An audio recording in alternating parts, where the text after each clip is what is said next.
That's right, we are going from football to football is a golazo! It's the hottest game known worldwide. Absolutely. FIFA, and it's back. It's bigger than ever, FIFA 18. I'm here with Sam and Matt, the creative director and the lead gameplay designer, talking about a brand new FIFA, guys. Now, last year, FIFA 17 blew the world away. How are you guys doing up in Vancouver, knowing that you have to top that and make it even bigger and better this year? Yeah, I mean, it's always what drives us, right? We always want to bring the best game to market, and yeah, last year was a massive year on many levels. It was the transition to the Frostbite engine, which was huge. It sold over 21 million copies, so a record year across the board. Not bad. Not bad. 21 not bad. mil, you know. And then obviously one of the bigger things was the introduction of the Journey and Alex Hunter, who in just 1 year has become one of the most famous names in all of football. So an incredible year all round. I mean, we had the Men in Blazers on stage. We did. So hyped about Alex Hunter. What's he up to? What's he doing? But it's not just about Alex Hunter, obviously. I mean, when you guys announced the cover star for FIFA 18, everybody was like, whoa, that looks way better than that statue that was at that airport. That looks actually like Cristiano Ronaldo. But bringing in Cristiano Ronaldo, what is that experience just to kickstarting that experience and making it happen? How did that feel once it all culminated into what it became in FIFA 18? Jose, well, first of all, it was an awesome experience working with the best football player in the world. We went to Madrid a few months ago to motion capture Ronaldo, and we're putting his animations in the game. So he's basically helping us create what it is the biggest leap in the history of gameplay. So that's quite important for us, special attention in gameplay this year. So there's so many new features that I want to tell you about gameplay. There's 4 pillars: the player, the teams, the atmospheres, and the dramatic moments. And let me start with the player. First of all, we have a brand new animation engine. It's called the Real Player Motion Technology. It's a system that allows us to pick animations every single frame. In the past, we used to do every step the player takes. That's an animation, and then we would just chain different animations, different steps. Now, because it's every single frame, for the human eye, just looks like one fluid motion. The movement of the players is very fluid. And this engine also gives us responsiveness, fluidity, and personality. So you will see how the entire feature set is about those 3 things: responsiveness, fluidity, and personality. For personality, as I mentioned, we're putting Ronaldo animations in the game, and now if you look at him, he runs exactly like Ronaldo. From any camera, you will recognize him right away. We also have the tools that allows us to personalize the movement of players, like Sterling, you saw in the video, how his hands are a little bit... Sterling with a goal! Oh yeah, Sterling, his hands like that. Robin, the hands more like in this position. Jordi Alba, the chest up. You will see all those characteristics in the game, and we have also 6 new archetypes for more personality for every single player in the game. So before, all the players would share the same animations for running. Now there is the short, medium, and tall player with the skinny and stocky options. So everybody is going to have more personality in the way they move. Then there is the Dribbling Overhaul. This is my favorite. Dribbling is so much fun, so responsive.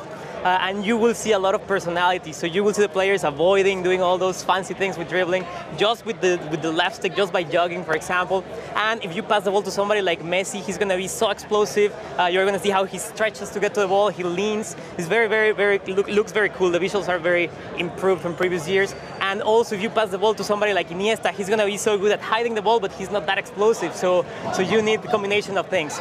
And there's also features for the team. There's a brand new positioning system that allows players to coordinate between each other to provide different types of support all the time. There's always going to be somebody doing safe support, so you can keep possession with a safe pass. There's going to be people doing diagonal runs, trying to unmark themselves, attacking runs, and they're going to be playing closer to the sidelines, so wider, in order to create better spaces. And you can now read football like professionals do in real life all the time, trying to read the situation. You can do now that in FIFA.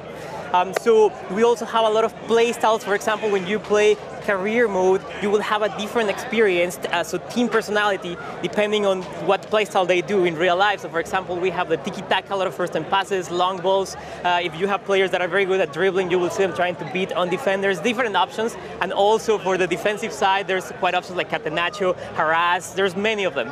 then there is the next part, which is the dramatic moments. We are changing our crossing mechanics, so now crosses are more dangerous, more driven, and the actual controls also change a little bit as well. We are improving our through balls, the shooting system, now that the trajectories are closer to the goal to give you more realistic outcomes, but doesn't mean every single shot is going to the net. And finally, we have the atmospheres, which is very important as well.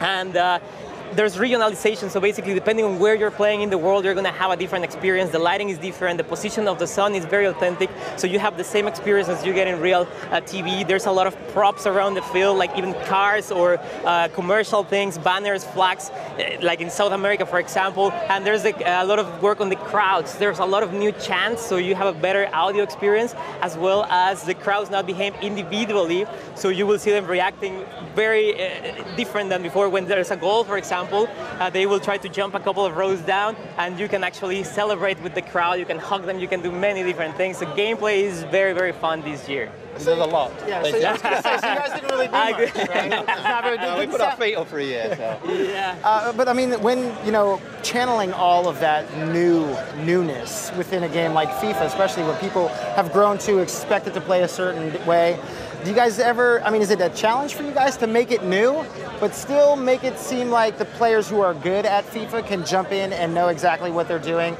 and notice the differences that you guys made? For sure, it's always a challenge. The game has to be very deep. So people that are new to FIFA, that's true. People that are new to FIFA, they need to be able to play it easily, and then people that are very experienced, there needs to be a lot of depth in the mechanics. But we think that fluidity is the key this year to be able to have the entertaining game for everybody that tries to join the game.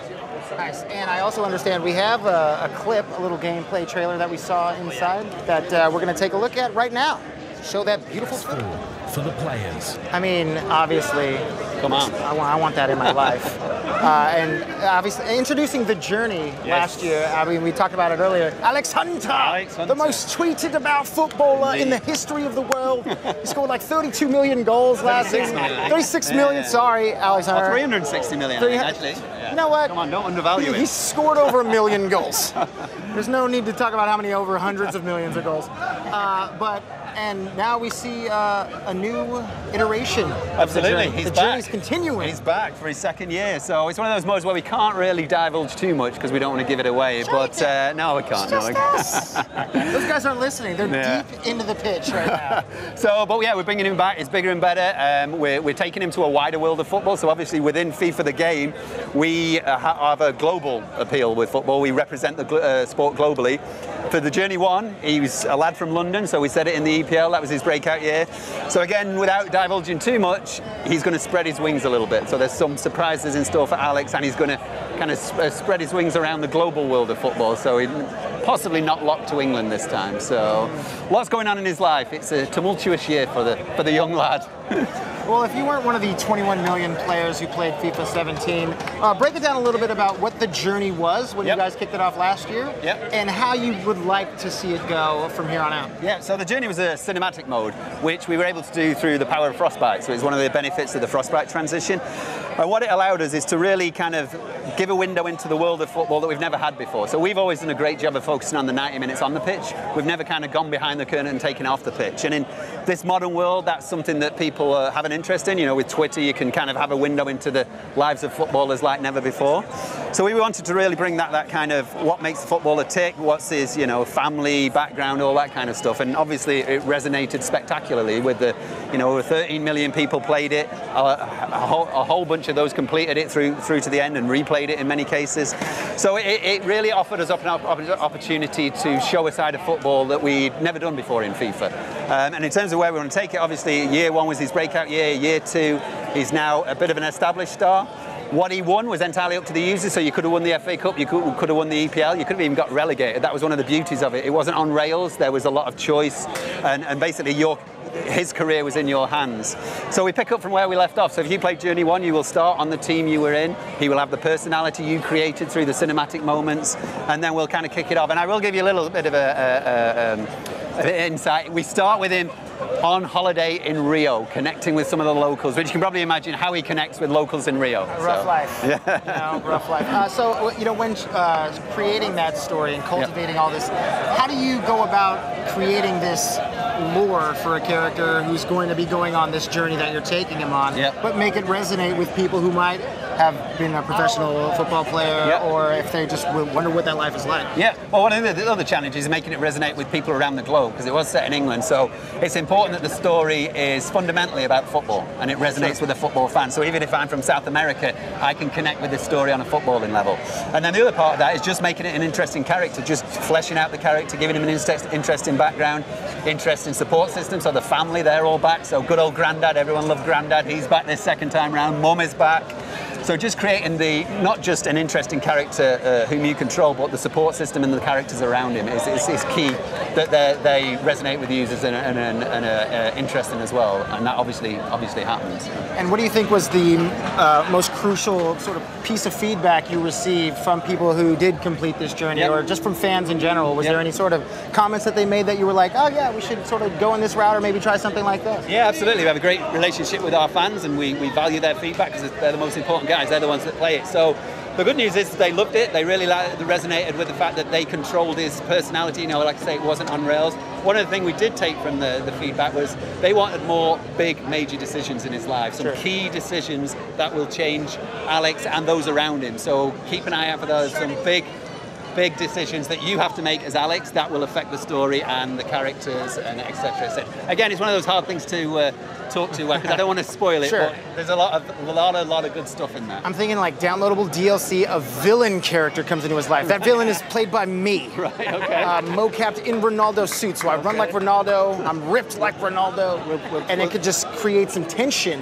We'll put that on the ideas board. I mean, if there is an ideas board, I'd like that to go right to the top. Well, I was thinking more of the bottom board.